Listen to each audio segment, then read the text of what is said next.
Garenne, le mot où on est actuellement, et la Garenne de la Moine de l'autre côté de la rue.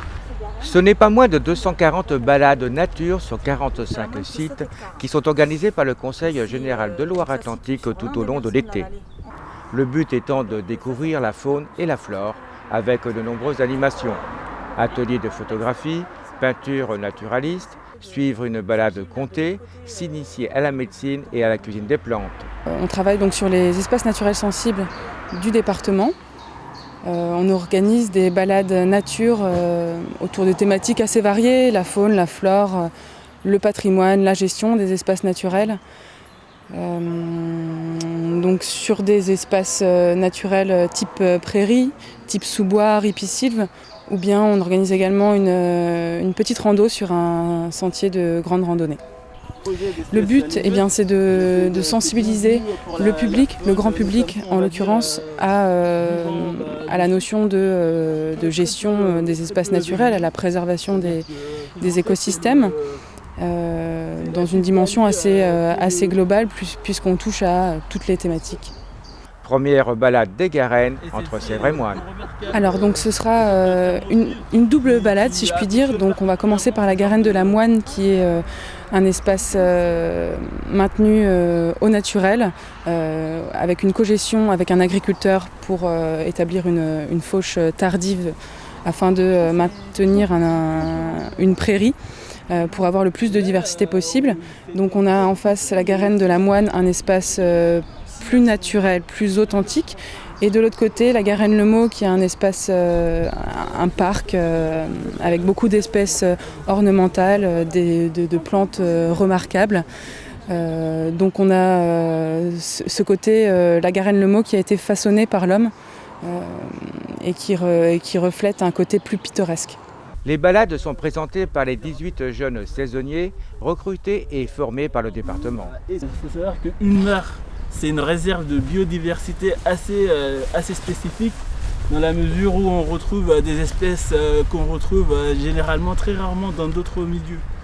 Ici on aura par exemple des espèces d'amphibiens par exemple qui sont du coup qui passent leur période de reproduction dans l'eau pour après repartir à la découverte de la flore mais aussi des habitants des Garennes.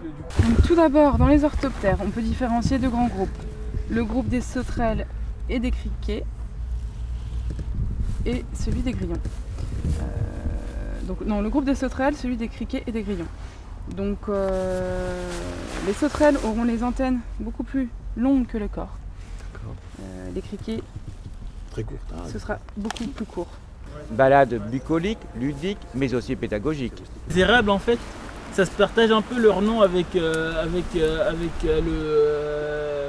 le platane en fait. Les deux s'échangent leur nom. Avec une espèce de platane une espèce d'érable qu'on a l'érable sycomore qui est Pseudoplatanus.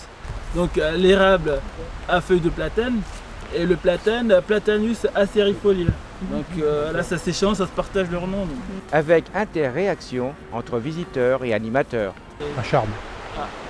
Non? Non, pas loin. Ouais. C'est énorme. C'est un orme. C'est énorme. Ouais, parce que c'est rare. Hein. Du coup, justement. Il n'est pas malade. Comment on le reconnaît il est encore jeune.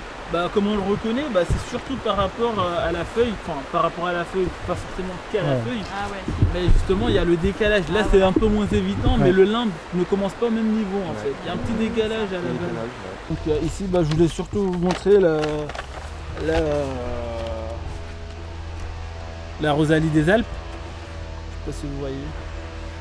Donc justement étant donné qu'on a des vieux sujets de frênes, donc c'est une espèce qui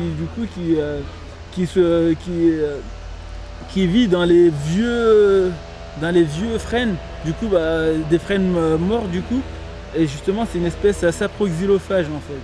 Et en plus ça dépose ses œufs dans les frênes. Histoire, géographie et géométrie des Garennes Le Maux et Valentin sont également de mise. Et le lien justement entre ces deux Garennes, il se situerait probablement au château de Clisson, puisque le centre de la tour Saint-Louis, donc c'est une tour qu'on voit sur la gauche, le centre de cette tour, le centre du parvis de l'église de la Trinité et le centre de la cour de la Villa Le Maux, ça formerait sur un plan un triangle équilatéral.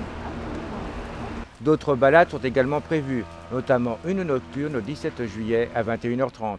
Pour connaître le programme complet, www.baladenature.loire-atlantique.fr